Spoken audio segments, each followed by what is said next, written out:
A conmemorar el Día Mundial del Glaucoma y por eso estamos ya con el doctor Andrés Díaz, él es el presidente de la Sociedad Ecuatoriana de Glaucoma. Doctor, bienvenido, ¿cómo Karina, está? Buenos días. muchas gracias por la invitación, un gusto y un honor estar aquí con usted. Muchas Encantados de recibirlo y sobre todo hacer conciencia, ¿no? Y generar un poquito más de información importante acerca de pues esta enfermedad y sobre todo, inclusive hay un día en el que pues se dedica pues toda esta información y a generar esa conciencia.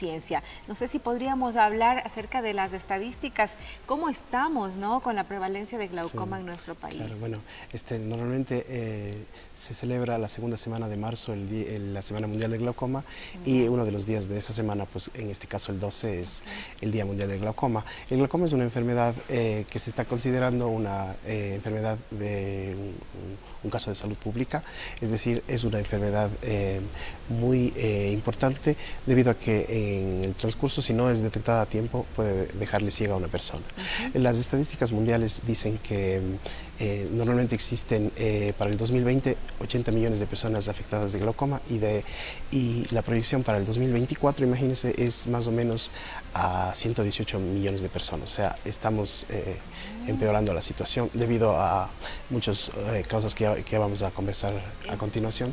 Lo que me estaba preguntando de prevalencia, normalmente para una persona de 60 años la prevalencia, que es los casos nuevos en un tiempo dado, es más o menos de 2.4 de prevalencia para glaucoma y sigue subiendo a medida que sube la edad.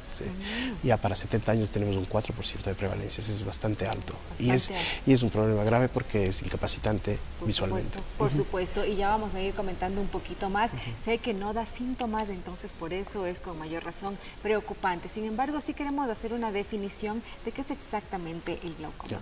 Bueno, el glaucoma, por definición, es una enfermedad que causa, debido a la presión alta del ojo, un daño en las estructuras del ojo. Y una de las estructuras es el cable que une el ojo con el cerebro, que es el nervio óptico.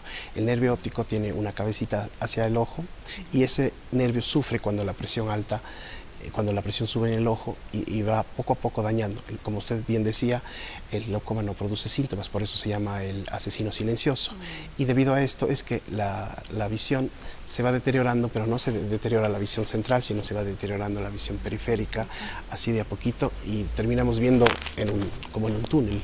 Esa es la historia natural del glaucoma. Ok, es decir, bueno, ya le voy a preguntar al ratito, esto parece ser progresivo, pero sí queremos saber, entonces, usted hablaba que hay una presión en el ojo, es decir, ¿esas son la principal causa o cuál es la causa principal para que el glaucoma aparezca? Hay varios factores, pero la principal causa es el aumento de la presión en el ojo.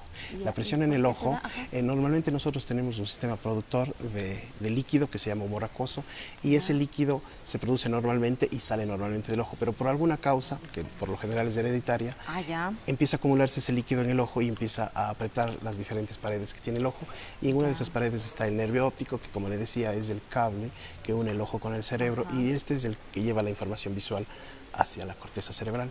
Y ese es el que se daña cuando existe presión alta debido a que se presiona y a la larga produce una muerte de fibras alrededor de la cabeza del nervio. Doctor, se podría confundir, usted habla de presión alta, pero habla de la presión en el ojo, ¿verdad? Porque también existe la presión alta como una enfermedad aparte, ¿verdad? No sé si tal vez también están relacionadas, porque tal vez de pronto ahora mismo quienes tienen presión alta, digamos, pues se preocupan un poco más diciendo que tal vez podría ser una causa, ¿no? Entonces, cuéntenos tal vez eso y también cuáles serían algunos factores de riesgo, tal vez. La presión ocular es independiente de la presión arterial. Sin embargo, las personas hipertensas sí pueden presentar glaucoma en cierta edad, pero no está directamente relacionada la presión arterial con la presión del ojo, porque la presión del ojo es un sistema diferente. La presión del ojo se forma en un lugar especial del ojo que se llama cuerpo ciliar. Se considera importante y necesario hacer la serie de baterías que sirven para diagnosticar tempranamente esta enfermedad. llamada glaucoma. Ajá. Usted mencionaba que no hay síntomas, pero no sé, tal vez alguna persona dice, no, es que me duele el ojo. Hay personas que se quejan, es como que el globito ocular comienza a molestar, ¿no? Bueno, está como cansado. dentro de las causas del dolor ocular, el aumento de la presión es una de ellas, pero desgraciadamente en el glaucoma no da síntomas de inicio. Cuando el dolor ocular por el glaucoma ha venido, es porque seguramente ya estamos muy tarde. Porque normalmente no se produce dolor sino hasta las etapas tardías, donde ya la presión está muy alta y hay un daño que es irreversible. Claro, entonces a todo esto que hemos mencionado, ¿cómo podemos prevenir? Porque no queremos, ¿verdad?, que pues nos llegue este tipo de enfermedad. Bueno, la prevención es, después de los 35 o 40 años, siempre hacerse un examen oftalmológico completo que incluya presión ocular y que incluya el examen del fondo del ojo, donde se puede ver cómo está el nervio óptico. De lo que me estaba preguntando hace un momentito, de los factores de riesgo, pues los factores de riesgo son varios, ¿no? Uno de ellos es, por ejemplo, pacientes que tienen familiares con glaucoma, tienen que hacerse el screening mucho más pronto, pacientes diabéticos, pacientes hipertensos, pacientes que han tenido alguna vez un trauma ocular, es decir, un golpe en donde pudo haberse afectado una de las estructuras y estar subiendo la presión. Esos son básicamente los factores de riesgo que pueden ser una persona, pero en general el glaucoma es una condición hereditaria y todos los familiares de una persona con glaucoma deben hacerse un screening temprano. Sin embargo, todas las personas que están por arriba de los 40 años deberían tener al menos un examen anual de oftalmología que incluya todo lo que le acabo de mencionar. Doctor, y una vez diagnosticado, ¿existe tratamiento? Es decir, ¿podemos detener un poquito el deterioro justamente del nervio óptico? El único factor en el que podemos actuar es sobre la presión ocular y para eso tenemos muchísimas armas para hacerlo, ¿no? Cuando el glaucoma es temprano, es decir, la presión no está tan alta y lo hemos detectado, existen gotitas que sirven para disminuir la producción del líquido del ojo, que es el humor acuoso, y de esta manera bajar la presión y evitar que progrese la enfermedad. Si el problema ya es un poco más severo, es decir, ya está más avanzado el glaucoma, lo que hay que hacer es pasar a terapias mediante láser, que sirve para aumentar la salida de flujo de líquido, o ya directamente pasar a los tratamientos quirúrgicos, es decir, cirugía de glaucoma ya en los casos severos, ¿no? Ahora la cirugía de glaucoma es una cirugía muy moderna, de mínima invasión, entonces esta cirugía de mínima invasión sirve para los casos tempranos, para cuando detectamos tempranamente y ya el tratamiento con gotas no está funcionando, entonces pasamos a la cirugía de mínima invasión. Doctor, uno escucha cirugía, escucha ojitos y uno se asusta, ¿verdad? Porque dice, ay Dios, me van a hacer algo por ahí y que va a ocurrir. Según su experiencia, ¿qué tan recomendable y sobre todo cómo los pacientes realmente salen ya curados, digamos así, es decir, el glaucoma ya no regresa, ya no lo tiene? Desgraciadamente el glaucoma no tiene una cura. El glaucoma se puede tratar y se puede monitorizar y se puede detener, pero no puede curarse, debido a que todavía no sabemos exactamente cuál es la causa. Entonces lo que hacemos los oftalmólogos es tratar de bajar la presión intraocular para que no siga produciéndose el daño. Cuando es leve lo hacemos con gotitas, cuando es moderado lo hacemos con gotitas y láser, y cuando ya es muy severo lo hacemos mediante cirugía. Es decir, la cirugía es el último paso ya cuando las cosas están complicadas para hacer cirugía.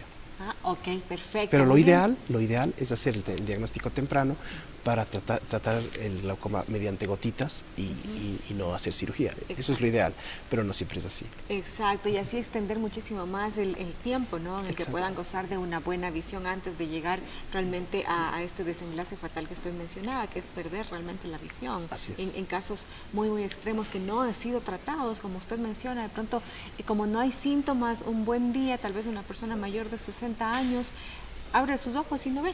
Exacto. Y ya es demasiado tarde. Mire, las estadísticas dicen en el mundo que en los países desarrollados el 50% de las personas que tienen glaucoma lo saben. El 50% en países desarrollados. En países en vías de desarrollo como el nuestro, esta cifra puede llegar hasta el 90%. Es decir, el 90% de las personas que tienen glaucoma no lo saben. Entonces ahí está el dato de tratar de hacer screenings a toda la población para tratar de determinar tempranamente, porque determinándolo tempranamente la persona con un tratamiento adecuado puede hacer una vida completamente normal. De ahí la importancia, como usted menciona, de hacer una revisión y un chequeo a tiempo. Doctor, no sé si usted tiene conocimiento, tal vez en la salud pública existe algún algún espacio o alguna campaña en donde las personas puedan realizarse tal vez este tipo de Bueno, chequeos? en todos los hospitales públicos se tiene lo básico para hacer un diagnóstico temprano de glaucoma.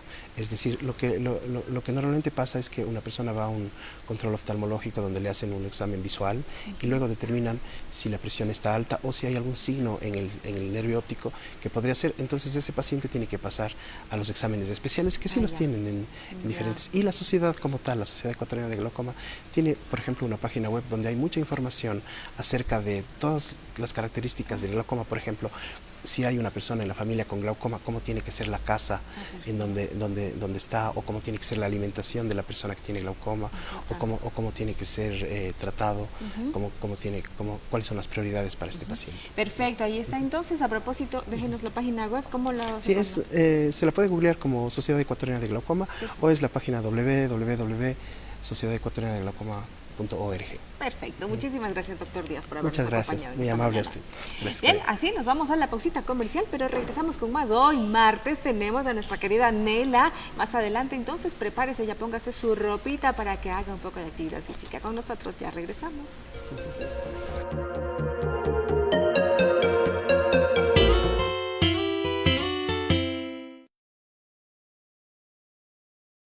Su voz